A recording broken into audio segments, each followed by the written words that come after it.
dia, boa tarde, boa noite, dependendo do horário que você esteja assistindo a este vídeo. Dando prosseguimento na leitura da coleção Fonte Viva, vamos fazer hoje uma leitura do livro Fonte Viva, da mensagem que tem por título A Boa Parte, e diz assim: Maria escolheu a boa parte, que não lhe será tirada.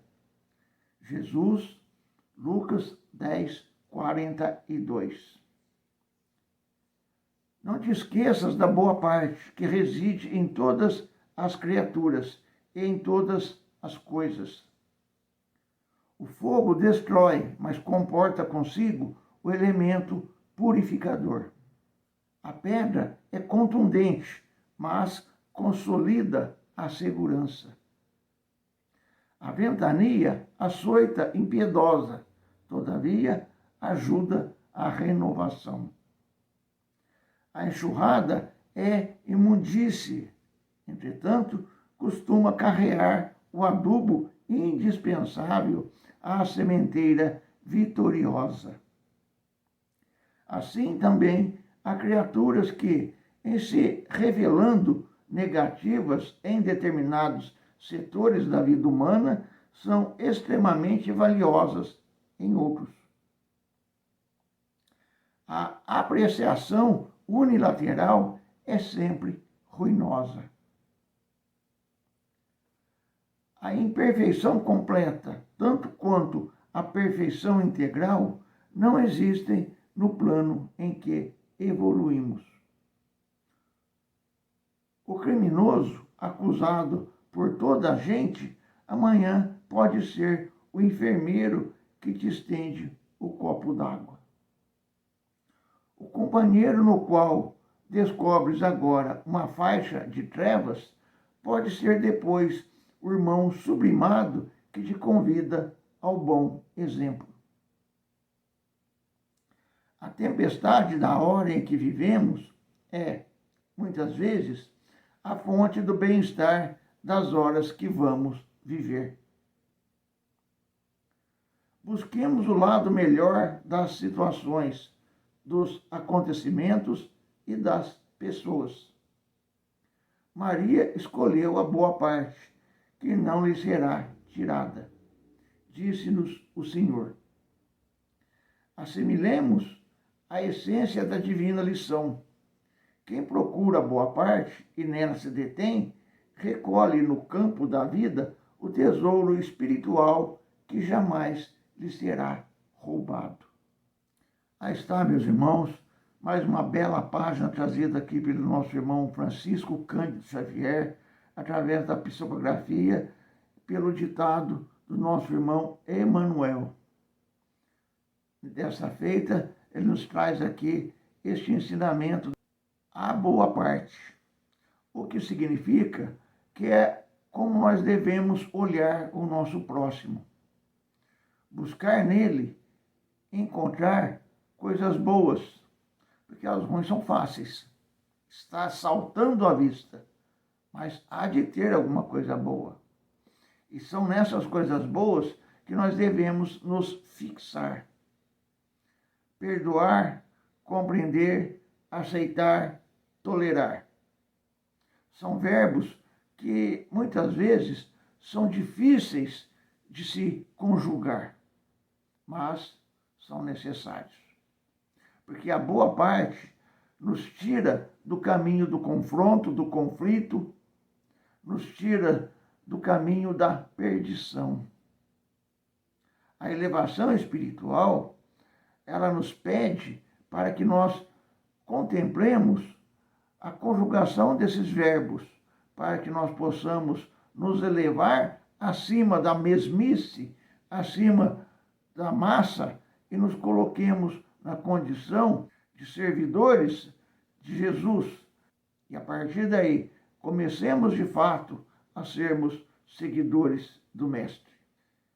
Não é um favor que nós estaremos fazendo a quem quer que seja. Às vezes as pessoas têm a ideia de que ser bom para os outros é um favor para os outros. Lê do engano. Ser bom para os outros é, antes de mais nada, sermos bons para nós mesmos. Porque diante de nós se estende um mar de possibilidades.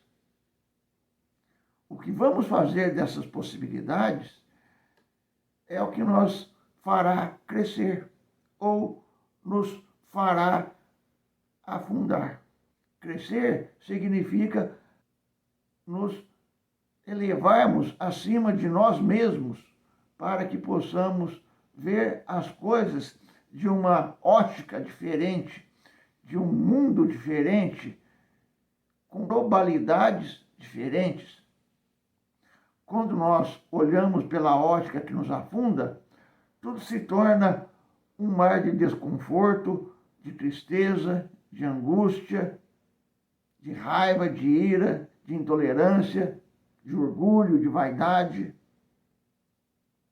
É exatamente disso que nós temos que fugir.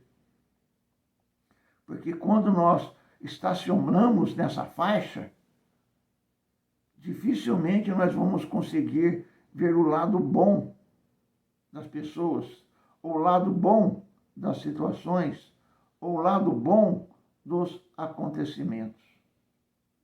Mesmo que estes acontecimentos sejam dolorosos, mesmo que estes acontecimentos nos tragam prejuízos, mas se nós estamos acima disso, nós, por certo, teremos condições de avaliar com sobriedade para olhar o lado bom.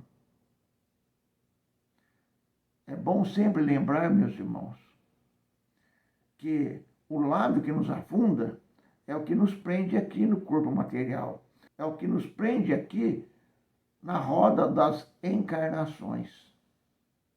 Se queremos avançar, se queremos evoluir para mundos mais felizes, nós temos que também nos melhorarmos para nos colocarmos em condições de podermos morar nesses mundos mais felizes.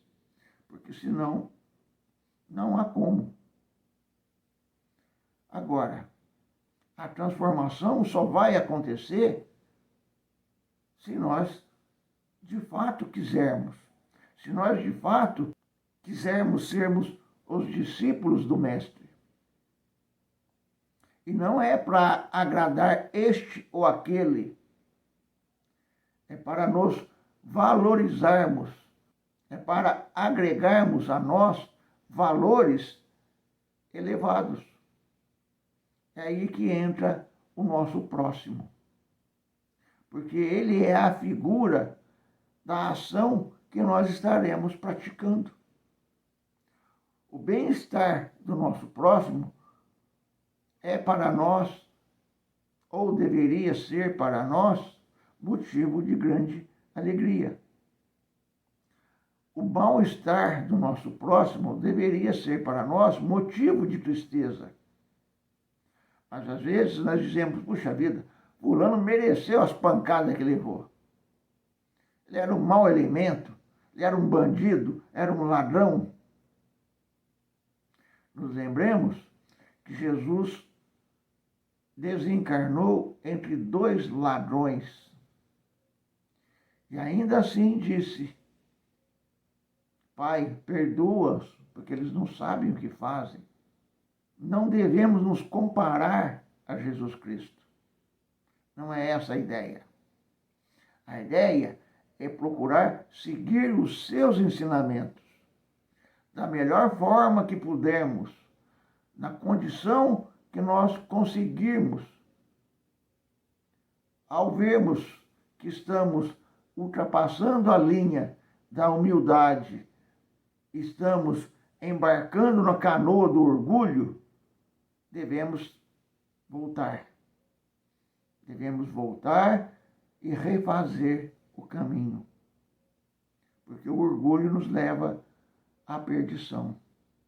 E a humildade nos leva à elevação.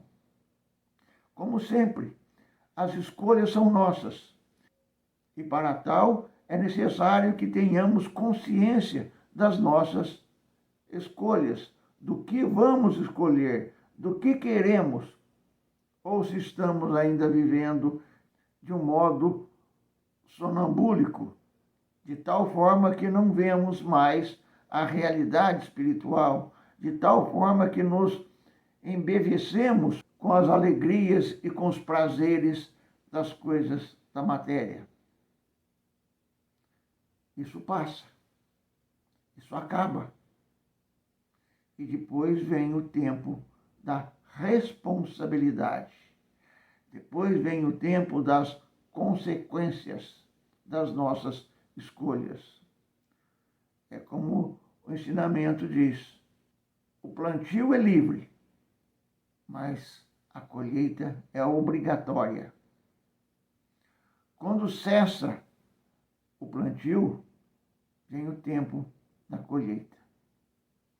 E aí, se nós não semeamos a boa semente, nós não teremos bons frutos para colher. Então, diante de nós, o mar de possibilidades que Deus, em sua infinita bondade e misericórdia, nos dá, é para que possamos praticar as boas obras através do nosso bom entendimento, ou praticar as más obras de acordo com o nosso pequeno entendimento de grandeza espiritual. Era o que tínhamos para hoje, meus irmãos. Que as bênçãos de Deus, nosso Pai, de Jesus, nosso Mestre, nos fortaleçam para que possamos sempre escolher a parte boa das coisas, a parte boa das pessoas, a parte boa dos acontecimentos. Mesmo os ruins, os funestos, os tristes, os angustiantes, porque nós aqui estamos em estudo, em preparação, em provas, para vencermos a nós mesmos e conquistarmos o galardão das nossas melhoras e da nossa elevação espiritual. Que as bênçãos de Deus, nosso Pai, de Jesus, nosso Mestre, nos fortaleçam hoje e sempre. Que assim seja.